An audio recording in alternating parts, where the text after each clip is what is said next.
Our next story is from Pakistan. It is in the grip of yet another crisis.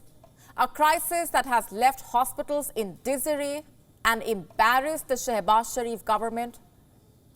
And I use that word with caution, embarrassed, because Pakistan has run out of basic medicines, medicines that are easily available at drugstores in most countries.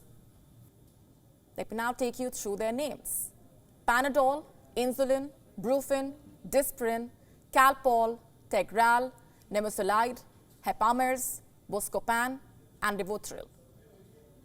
All these medicines are running low on supplies in Pakistan. Why is that? Because of a lack of forex reserves. Last we checked, they had slipped to an abysmal $3.2 billion. $3.2 billion. This has crippled Pakistan's capacity for crucial items to be brought in. So far, this crisis was restricted to food, fuel and luxury imports, and now it has hit the medicine sector. Reports say Pakistan does not have enough money to buy essential medicines or the active pharmaceutical ingredients known as API. What is API? API is simply a substance used in drugs that's responsible for the beneficial health effects in consumers.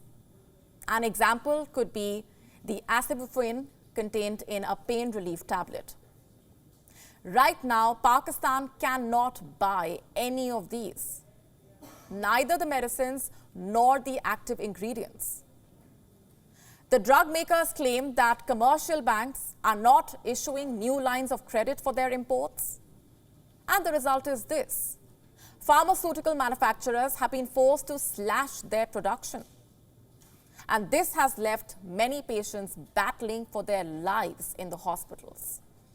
This is what things have gotten down to. Here's what reports in the Pakistani media are stating. Doctors are stalling surgeries due to shortage of drugs. 2. Operation theatres are left with less than 2 weeks of supplies. Number 3.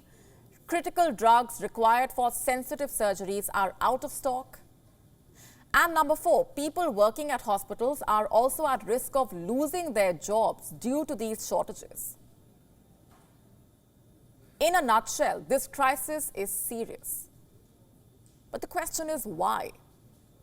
The answer is complex. You see, medicine manufacturing in Pakistan is highly import dependent.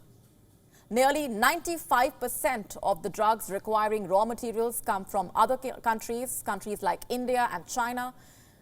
But for the last 2 months, these imports have been held at the Karachi port due to a shortage of dollars in the banking system. But if the imports are stuck, why can't they make these drugs at home? Because they can't. A, because they don't have the required expertise.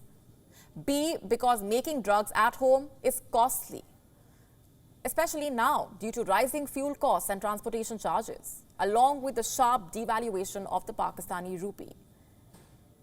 These factors make producing medicines domestically a no-brainer. And so the crisis is escalating, and drug makers are upset. Reports say the Pakistan Medical Association, or PMA, has requested the intervention of the government to prevent the situation from turning into a disaster. However, instead of taking immediate steps, the authorities are still trying to assess the quantum of the shortage. It's truly a sad state of affairs. The healthcare system is on the brink of collapse, and the government is busy assessing the scale of the shortages. It's true what they say, common sense is a commodity that is always low on supply in Pakistan. WION now available in your country. Download the app now. Get all the updates on the move.